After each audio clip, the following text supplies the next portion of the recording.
Today's lesson topic is titled Empowerment.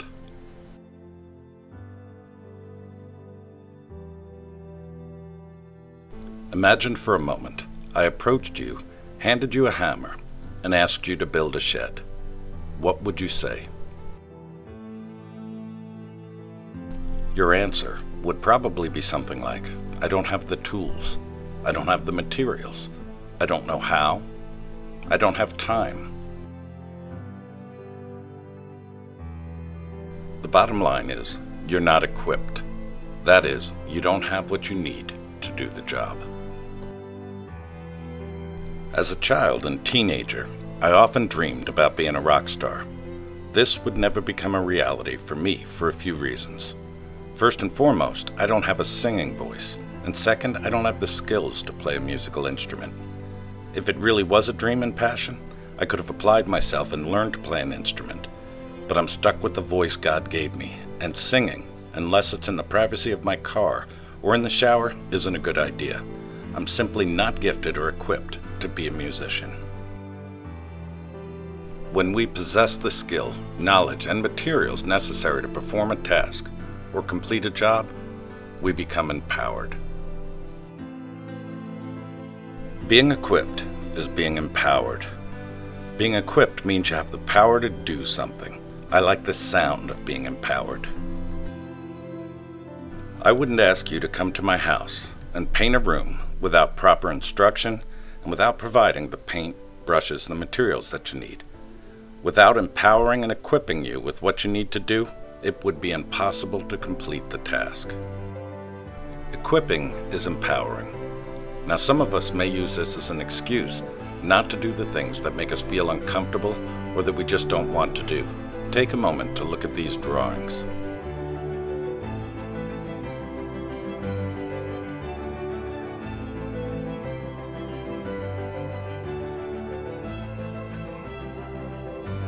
These were done by Joni Eareckson Tada.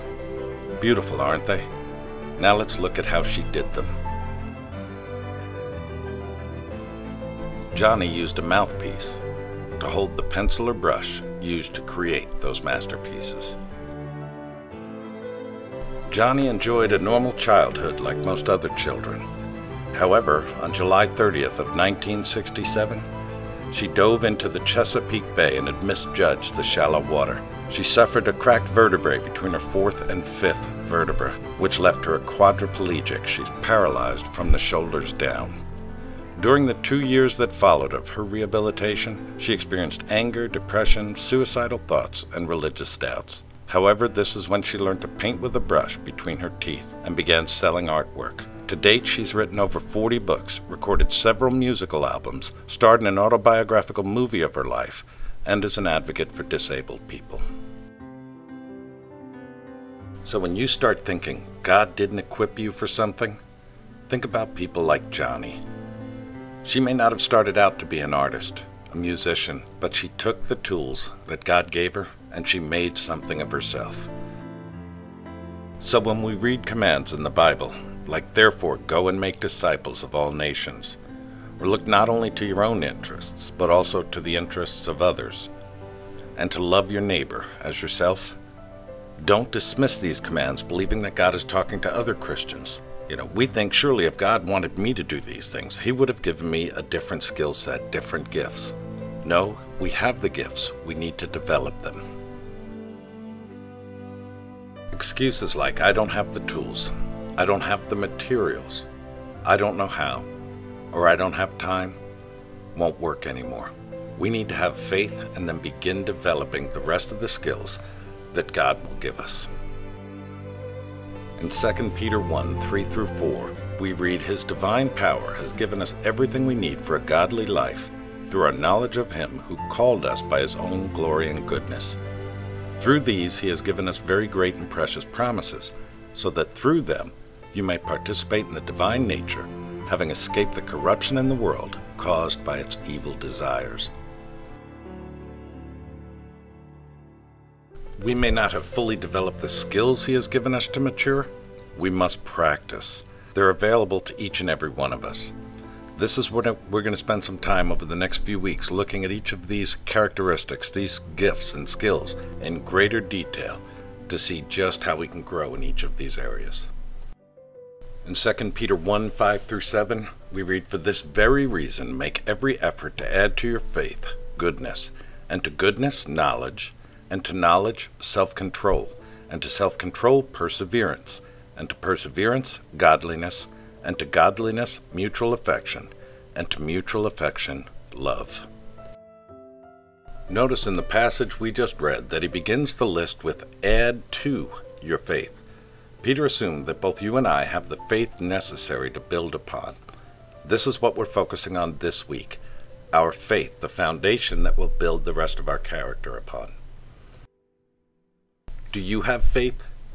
Faith is at the core of everything we do as Christians. This is where some of us struggle. Jesus replied, "I tell you the truth. If you have faith and do not doubt, not only can you do what was done to the fig tree, but also you can say to this mountain, 'Go throw yourself into the sea,' and it will be done." And in Luke he replied, "If you have faith as small as a mustard seed, you can say to this mulberry tree, 'Be uprooted and planted in the sea,' and it will obey you." God doesn't intend for us to go around rearranging the landscape. He does want us to understand how powerful faith really is. Faith never really knows where it's being led, but it loves and knows the one who is leading. This is what it's like stepping out on faith sometimes. So let's take a look at a few examples of where people lacked faith. In Matthew's Gospel, we read, right after Jesus had fed the multitudes, 5,000 people, with 5 loaves and 2 fish, he sent the disciples ahead of him across the lake. Later that evening, he came approaching them walking on water. They were terrified. Peter says to Jesus, "If it is you, tell me to come to you." "Come on," he said. Then Peter got down out of the boat and walked on water and came towards Jesus. But when he saw the wind, he was afraid, and beginning to sink, he cried out, "Lord, save me." Immediately Jesus reached out his hand and caught him. "You have little faith," he said. "Why did you doubt?" Jesus only confronted those closest to him, those that should have known better. When we read about faith in other parts of the Bible, it's usually him commending people for their faith. A Canaanite woman had approached Jesus and asked for help. Her daughter was demon-possessed. The disciples urged Jesus to send her away, and she still begged him to help. Jesus answered her, "Woman, you have great faith. Your request is granted," and her daughter was healed from that very hour. And on another occasion, some men brought to him a paralytic lying on a mat. When Jesus saw their faith, he said to the paralytic, "Take heart, son, your sins are forgiven," and he was healed. What is faith? Well, Hebrews 11:1 tells us faith is being sure of what we hope for and certain of what we do not see. This verse tells us that faith is a conviction that we have regarding something that allows us to be able to act on it as if we were assured of it. But where does this assurance come from? Faith comes from hearing, and hearing by the word of Christ. For by grace you have been saved through faith, and that is not of yourselves, it is the gift of God.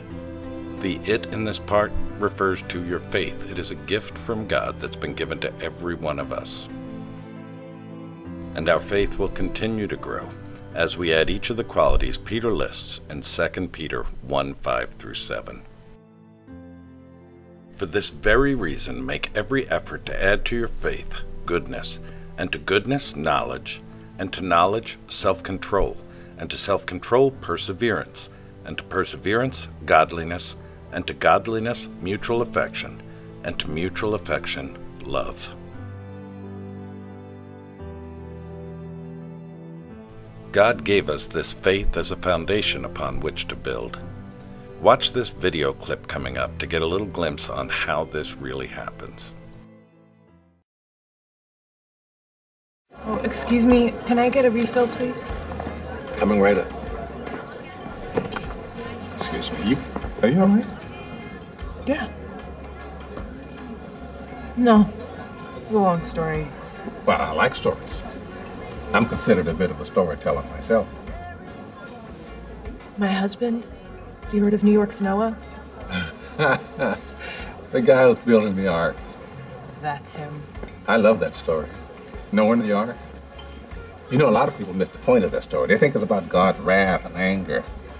They love it when God gets angry. What is the story about then, the Ark? Well, I think it's a love story about believing in each other. You know, the animals showed up in pairs. You know, they stood by each other, side by side, just like Noah and his family. Everybody entered the ark side by side. But my husband says God told him to do it. What do you do with that?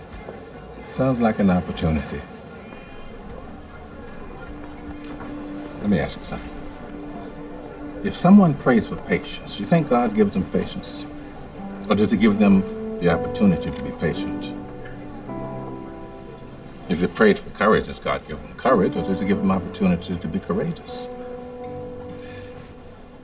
If someone prayed for the family to be closer, do you think God zaps them with warm, fuzzy feelings?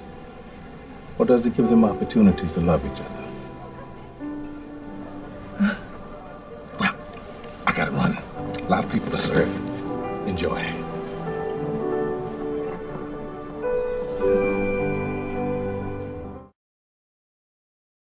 God isn't going to give us the character traits we need and want. He will give us the opportunity to learn and grow.